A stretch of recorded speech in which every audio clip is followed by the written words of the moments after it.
নমস্কাৰ আপোনালোক সকলোকে পুনৰবাৰ স্বাগতম জনাইছো আমাৰ চেনেল ভিডিঅ'-চিটোলৈ। তো আজি আমি আকৌ লৈ আহিছো এক্সাৰসাইজৰ question from class 6 maths that is chapter 1 structure of নাম্বাৰৰ। তো ইয়াতে আজি আমি শিকিম কোৱেশ্চন নম্বৰ 3 আৰু 4। ইয়াৰ আগৰ ভিডিঅ'টোত আমি শিকিছিলো কোৱেশ্চন নম্বৰ 1 আৰু 2। আজি আমি শিকিম কোৱেশ্চন নম্বৰ 3 আৰু 4। তো আহক দেৰি নকৰাকৈ পটাপট ষ্টাৰ্ট কৰো ভিডিঅ'টো। ওকে, চাব কোৱেশ্চন নম্বৰ 3 টো কি দিছে আমাক। ইয়াতে চাব,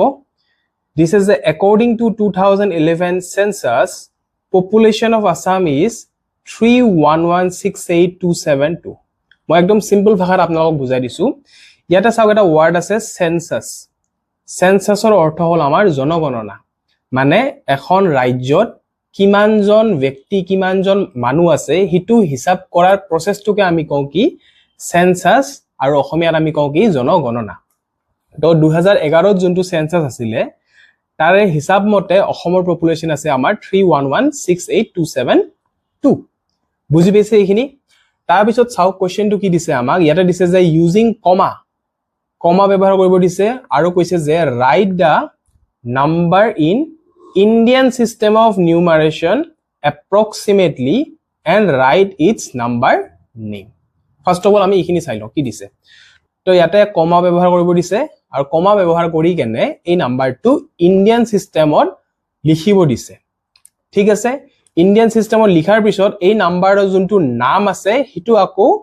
ইণ্ডিয়ান সিস্টেমত লিখি উলিয়াব দিছে। তো আহক ফাৰ্স্ট অফ অল আমি ইটো সলভ কৰো। যে আমি লিখিম ইয়াতে Indian system, Indian system Indian সিস্টেমত এই নাম্বাৰটো লিখি উলিয়াম। কি দিছে ইয়াতে আমাক, যে দিছে আমাক 3 সাইডত 11, তাৰ পিছত দিছে আমাক কি 68272। তো কমা বিলাক প্লেস কৰিম একফালৰ পৰা মই। তো ইয়াতে চাব কি দিছে ওৱানছৰ ঘৰ, টেনছৰ ঘৰ, 100ৰ ঘৰ, তাৰ পিছত কোন আহে, তাৰ পিছত আহি যায় আমাৰ কি কমা, তাৰ পিছত আহে আমাৰ কি 1000ৰ ঘৰ, 10,000ৰ ঘৰ, তাৰ পিছত আকৌ আহি যায় কমা, তাৰ পিছত আহে আমাৰ লাখৰ ঘৰ, তাৰ পিছত 10 লাখৰ ঘৰ, তাৰ পিছত আকৌ আহি যায় আমাৰ কমা, আৰু শেষত কাৰ ঘৰ থাকিল, এইটো শেষত থাকিল ক্ৰ'ৰছৰ ঘৰত। তেনেহলে ইটো হ'ব আমাৰ 3 crore, that is 3 CR 11,68,000 আৰু 272। তো এইটো লিখাত কেনেকে লিখিম, লিখাত আমি লিখিম কি 3 crore, ৰাইট। তো ইয়াতে লিখিম আমি 3 crore হল। নেক্সট আহিল কি 11 লাখ, তো ইয়াতে আমি লিখিম যে 11 লাখ, ৰাইট। তাৰপিছত কোন আহিল, তাৰপিছত আহিল আমাৰ 68,000, তো ইয়াতে লিখিম আমি 68,000, ৰাইট, 68,000। তাৰপিছত কি আহিল আমাৰ আহিল 272, 68,000, তো কমা বহিব, আৰু শেষত আহিব আমাৰ কি 200 and কি দিছে আমাক 72। ওকে, তো কোৱেশ্চনটোৰ হাফ পাৰ্ট আমাৰ কমপ্লিট হল। ইয়াতে চাওক আমাক লিখিব দিছিল কি using comma write the number in Indian system of numeration approximately and write its number name. তো ইণ্ডিয়ান সিস্টেমৰ লিখিলো আৰু তাৰ নামটো আমি লিখি উলিয়ালো। এতিয়া শেষৰ অলপ আৰু এটা পাৰ্ট আছে, হিটো আমি এবাৰ সলভ কৰিম। ইয়াতে চাব কি দিছে, শেষত দিছে what will you write for this number according to international system. তো এই নাম্বাৰটো এবাৰ ইণ্টাৰনেশ্যনেল সিস্টেমত লিখিলে আমি কেনেকে লিখিম, ঠিক আছে। তো এইখিনি পটাপট লিখি লওক, ইয়াৰ পিছত মই এইটো ৰাপ কৰি দিম আৰু নেক্সট পাৰ্টটো আমি সলভ কৰিম। তো এইখিনি লিখি লওক পটাপট। ওকে, লিখি লৈছে, আহক এতিয়া আমি ইণ্টাৰনেশ্যনেল সিস্টেমত এই মেথছটো লিখি উলিয়াও। তো এইখিনি মই ৰাপ কৰি দিছো। ওকে, এতিয়া আমাক লাগে কি what will you write for this number according to international system. Okay, নাম্বাৰটো এতিয়া আমি কিহত লিখিম, ইণ্টাৰনেশ্যনেল সিস্টেমত লিখি উলিয়াম। তো ইয়াত লিখিম আমি কি ইণ্টাৰনেশ্যনেল সিস্টেম, হয় না। নাম্বাৰটো লিখি লম, কি দিছে আমাক ইয়াতে আপোনালোকে লক্ষ্য কৰিব। ইয়াতে দিছে আমাক কি 31168 272 তো কমাবিলাক প্লেস কৰি যাম এফালৰ পৰা ইয়াতে চাওক ওৱানছৰ ঘৰ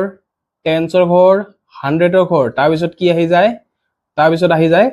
কমা তাৰপিছত আহে থাউজেণ্ডৰ ঘৰ তাৰপিছত আহে 10,000ৰ ঘৰ তাৰপিছত আহে আমাৰ 100,000ৰ ঘৰ তাৰপিছত আকৌ আহি যায় আমাৰ কমা তাৰপিছত আহে কি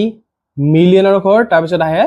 10 মিলিয়নৰ ঘৰ তো এইটো হৈ যাব আমাৰ 31,168,000 আৰু 272 হৈ যাব তো এইটো হৈ যাব আমাৰ আনসাৰ ঠিক আছে ইয়াতে নাম্বাৰৰ নেমটো লিখিব দিয়া নাই সেই কাৰণে মই নেমটো লিখি দিয়া নাই ইয়াতে ঠিক আছে তো এইটো লিখিলে হল মই তো ৰাপ কৰি দিছো তো এইখিনি লিখিলে it will be your correct answer ঠিক আছে তো এইটো হৈ গল আমাৰ কি ইন্টাৰনেশনাল সিস্টেমত এই মেথছটো আমি হাজাই লিখিলো তো এইটো পটাপট আপোনালোকে লিখি লওক আহক চাও নেক্সট কোৱেশ্চনটো এবাৰ কি দিছে তো 4 নম্বৰ কোৱেশ্চনটো চাব কি দিছে ইয়াতে দিছে আমাক ৰাইট ইন নিউমাৰেলস তাৰ মানে ইয়াতে কি দিছে ইয়াতে আমাক নাম্বাৰৰ নাম বিলাক দিয়া আছে আমি ইটো সংখ্যা লিখিব লাগে নিউমাৰেলছত লিখিব লাগে ইয়াতে চাব ইয়াতে নাম বিলাক দিয়া আছে ইয়াতে ওয়াৰ্ডছত দিয়া আছে হয় না তো ইয়াৰ পিছত আমি কি কৰিব লাগিব আমি নাম্বাৰত লিখি উলিয়াব লাগিব এইকিটা নামত দিছে আমি লৈ যাম নাম্বাৰত ঠিক আছে তো চাব কি দিছে ইয়াতে প্ৰথমটো চাও কি দিছে আমাক প্ৰথমটো দিছে যে 73 লাখ ঠিক আছে তো ইয়াতে আমি লিখো 73 হয় না তাৰপিছত কমা ব্যৱহাৰ কৰো তাৰপিছত আহিব কি 75,000 ঠিক আছে 75,000 আকৌ কমা ব্যৱহাৰ কৰো তাৰপিছত দিছে কি 307 তাৰপিছত দিছে আমাক কি 307 বুজি পাইছে তো যদি ডাউট থাকে মই এটা বস্তু বুজাই দিছো আপোনালোকক ইয়াতে চাব 73 লাখ হয় না তো ইয়াৰে 73 লাখৰ যোনটো 7 আছে 7 টো পৰিছে আমাৰ 10 লাখৰ ঘৰত ঠিক আছে আৰু যোনটো 3 আছে 3 টো পৰিছে আমাৰ লাখৰ ঘৰত বুজি পাইছে এইখিনি নেক্সট ইয়াতে চাব যোনটো আমাৰ 75,000 আছে তাৰে 7 টো পৰিছে আমাৰ 10,000 ৰ ঘৰত আৰু 5 টো পৰিছে আমাৰ কাৰ 1000 ৰ ঘৰত ইয়াতে চাওক ইয়াতে দিছে আমাক হেখত 307 হয় না তো 3 টো যোনটো আছে 3 টো পৰিছে আমাৰ 100 ৰ ঘৰত ইয়াতে 0 কিয় দিয়া আছে ভাবকচোন 0 এই কাৰণে দিয়া আছে কাৰণ এই মেথছটোত আমাৰ টেন্সৰ ভ্যালু একোৱে দিয়া নাই চাওক ডাইৰেক্ট আমাক দিছে কি ইয়াতে চাব ডাইৰেক্ট আমাক কি দিছে ডাইৰেক্ট আমাক দিছে 307 তো 100 ৰ ঘৰত 3 দিয়া আছে আৰু 7 যোনটো দিছে সেইটো ওৱানছৰ ঘৰত দিছে ওৱানছৰ ঘৰত আছে কি আমাৰ 7 দ্যাটস ওয়াই ইট ইজ 7 কিন্তু টেন্সৰ ঘৰত কোনো দিয়া নাই দ্যাট ইজ টি ঘৰত কোনো দিয়া নাই দ্যাটস ওয়াই আমি কি লৈ লৈছো 0 লৈ লৈছো বুজি পাইছে আপোনালোকে এতিয়া আশা কৰিছো বুজি পাইছে আহক question number B to solve কৰো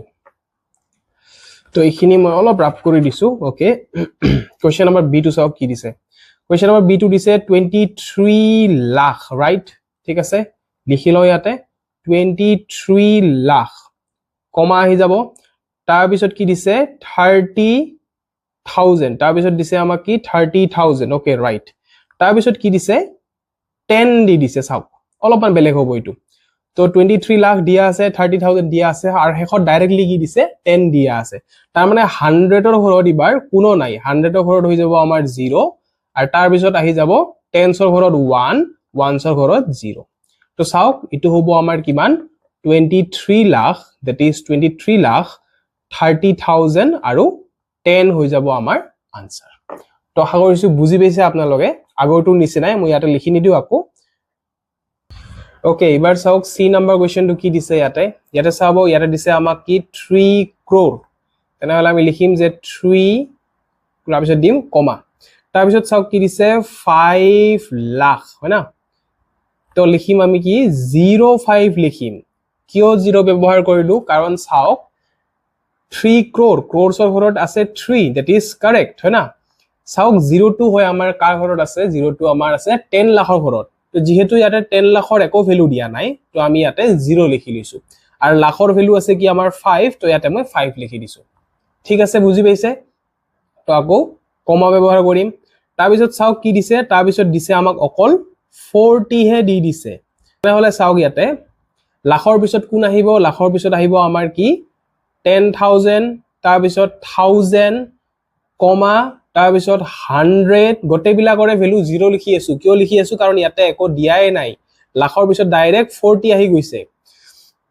তো লিখিলো 10000 ৰ ঘৰতে 0 1000 ৰ ঘৰতে 0 100 ৰ ঘৰতে 0 আৰু শেষত মই 4 লিখিম কিয় কাৰণ ইয়াতে 40 ৰ ভ্যালু দিয়া আছে 10 ৰ ভ্যালু দিয়া আছে তো ইয়াতে 40 হে মই লিখি দিম বুজি পাইছে মই 0 কিয় লিখি আছো ইয়াতে কাৰণ ইয়াতে এই কোৱেশ্চনটো সেই পাৰ্টিকুলাৰ প্লেসৰ ডিজিটৰ ভ্যালু দিয়াই নাই তো এটো হৈ যাব কি আমাৰ এটো হৈ যাব আমাৰ 3 crore চাওক ইয়াতে এটো হৈ যাব আমাৰ কি 3 crore that is 3 crore তাৰপিছত দিছে 5 lakh yes that is 5 lakh তাৰপিছত 00 বহালো আৰু শেষত আছে কি আমাৰ 40 তাৰপিছত হৈ যাব আমাৰ 40 তো এটো আপোনালোকে ধুনিয়াকে লিখি লওক আওক নেক্সট কোৱেশ্চনটো কি দিছে চাওক এবাৰ চাওক ডি নম্বৰ কোৱেশ্চনটো আমাক কি দিছে ইয়াতে কোৱেশ্চনটো চাব দিছে আমাক কি 7 crore তো ইয়াতে আমি লিখিম কি 7 তাৰপিছত দি দিম আমি কমা তাৰপিছত দিছে কি 47 লাখ তাৰপিছত দিম আমি 47 লাখ তাৰপিছত আকৌ কমা তাৰপিছত কি দিছে চাওক 47000 তাৰপিছত আকৌ 47000 তাৰপিছত আকৌ কমা শেষত কি দিছে চাওক 447 তো শেষত হৈ যাব 447 তো এটো হৈ যাব আমাৰ আনসাৰ that is কি হ'ব that is 7 crore তো 7 crore 47 lakh 47000 447 তো এটো পটাপট আপোনালোকে লিখি লওক ই নাম্বাৰটো অলপমান বেলেগ ৰুল মতে হ'ব ই নাম্বাৰৰ যোনটো ম্যাথছ দিছে হিটো আমাৰ ইন্ডিয়ান সিস্টেমত দিয়া নাই হিটো আমাক কিহত দিছে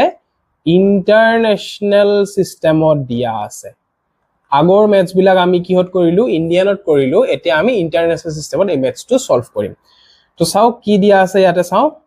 ইয়াতে দিছে 561000 ওকে তো ইয়াতে আমি লিখিম যে 561000 তাৰপিছত ব্যৱহাৰ কৰিম কি কমা তাৰপিছত কি দিছে চাওক 290 তাৰপিছত হৈ যাব কি 290 বুজি পাইছে এটো আহক নেক্সট টু চাও কি দিছে নেক্সট টু চাবো নেক্সট টু দিছে আমাক কি 6 মিলিয়ন হয় না তো ইয়াতে লিখিম আমি 6 মিলিয়ন that is 6 কমা তাৰপিছত কি দিছে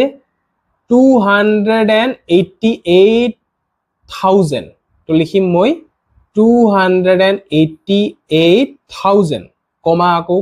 তাৰপিছত আছে কি 797 তাৰপিছত দিছে কি 797 তো এটো হৈ যাব আমাৰ আনসাৰ এটো আপোনালোকে ধুনিয়াকে লিখি লওক আৰু লাষ্ট কোৱেশ্চনটো চাও কি দিছে ইয়াতে লাষ্ট কোৱেশ্চনটো চাব লাষ্ট কোৱেশ্চনটো দিছে আমাক কি 1 মিলিয়ন তো মই ইয়াতে লিখি দিছো যে 1 মিলিয়ন 1 কমা তাৰপিছত দিছে কি 914000 তো 914000 কমা তাৰপিছত শেষত দিছে কি 209 তাৰপিছত শেষত দিছে কি 209 তো কিবা যদি ডাউট থাকে ভিডিওটো আকৌ এবাৰ চাব আশা কৰিছো আপোনালোকে বুজি পাইছে তো এটো ধুনিয়াকে এবাৰ লিখি লওক তো এই যদি ভিডিওটো নোটস আপোনালোকক লাগে তো আপোনালোকে ধুনিয়াকে ডেসক্ৰিপচন বক্সত যাব তাতে আমাৰ টেলিগ্ৰাম চেনেলৰ লিংকটো আছে তাতে আপোনালোকে গৈ কেনে ধুনিয়াকে জয়েন হৈ যাব মই গোটেই ভিডিওৰ নোটস পিডিএফ খিনি তাতে আপলোড কৰি দিম তো লগ পাম পুনৰ এটা নতুন ভিডিও লৈ তেতিয়ালৈকে পঢ়ি থাকক ভালকে পঢ়া কৰি থাকক বহুত বহুত ধন্যবাদ